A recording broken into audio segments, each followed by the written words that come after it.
دعا مانگنے کا مجرب و مقبول طریقہ کیا ہے، اور پھر دعا کے آداب کیا ہیں، دعا کی قبولیت کے اسباب کیا ہیں، اور دعا کن چیزوں سے رد ہو جاتی ہے، وہ چیزیں کیا ہیں، ان کے بارے میں مختصراً عرض کرنے کی کوشش کروں گا۔ اللہ رب العزت حق سچ کہنے کی توفیق عطا فرمائے۔ سامعین گرامی قدر، سب سے پہلے تو ہمیں یہ بات سمجھنی چاہیے کہ دعا کا معنی کیا ہے۔ دعا کہتے کس کو ہیں؟ دعا کا معنی مانگنے کا ہے، پکارنے کا ہے، طلب کرنے کا ہے، بلانے کا ہے۔ اعلیٰ ادنا سے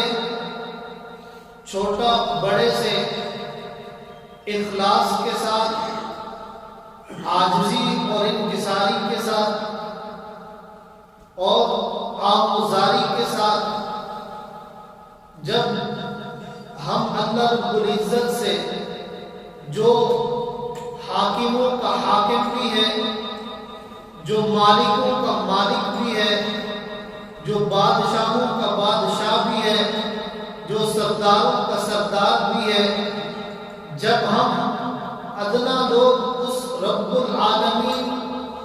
جو سب سے بڑی اعلیٰ اکرم اشرف ذات ہے، اخلاص کے ساتھ مانگے، عاجزی کے ساتھ مانگے، انکساری کے ساتھ مانگے، آہوزاری گریہ زاری کے ساتھ مانگے، تو اسے دعا کہتے ہیں۔ اور پھر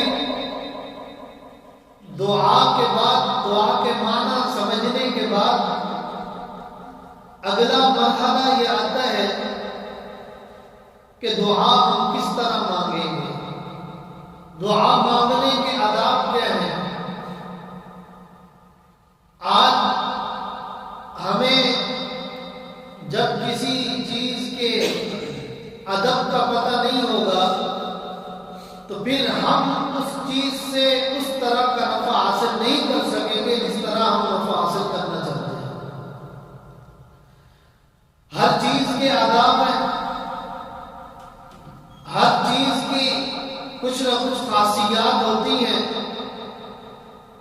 جب ہم کسی بادشاہ کے سامنے چلے جائیں، کسی بڑے کے سامنے چلے جائیں، تو انسان سب سے پہلے اس بادشاہ کی تعریف کرتا ہے، پھر اس کے ساتھ بیٹھنے والے جو لوگ ہوتے ہیں، جو اس کے قریبی لوگ ہوتے ہیں، اور پھر ان کی تعریف کرتا ہے، اور پھر اس کے بعد اپنا مدعا رکھتا ہے۔ تو اس کا اس طریقے کو دیکھ کر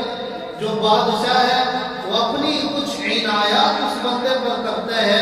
اور جو بندہ دینا چاہتا ہے وہ چیزیں اس کو مہیا کرتا ہے۔ اگر آدمی بادشاہ کے دربار میں جا کر بادشاہ کی تعریف بھی نہ کرے، اس کے جو مقربین ہیں اس کی بھی تعریف نہ کرے، اور صرف اپنا مدعا سامنے رکھ دے، تو پھر بادشاہ اس کو جس طرح نوازنے کا حق ہوتا ہے اس طرح نہیں نوازے گا۔ اگر سب سے پہلے جا کر وہ بادشاہ کی تعریف کر دے گا، اس کے مقربین کی تعریف کر دے گا، تو پھر بادشاہ اس کو اچھی طرح سے نوازے گا۔ یہی چیز دعا میں ہے۔ اگر ہم دعا میں سب سے پہلے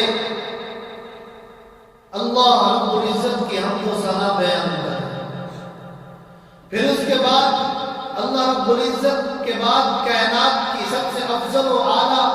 سب سے اکرم، سب سے اشرف، سب سے احسن، سب سے اجمل ہستی جناب رسول اللہ صلی اللہ علیہ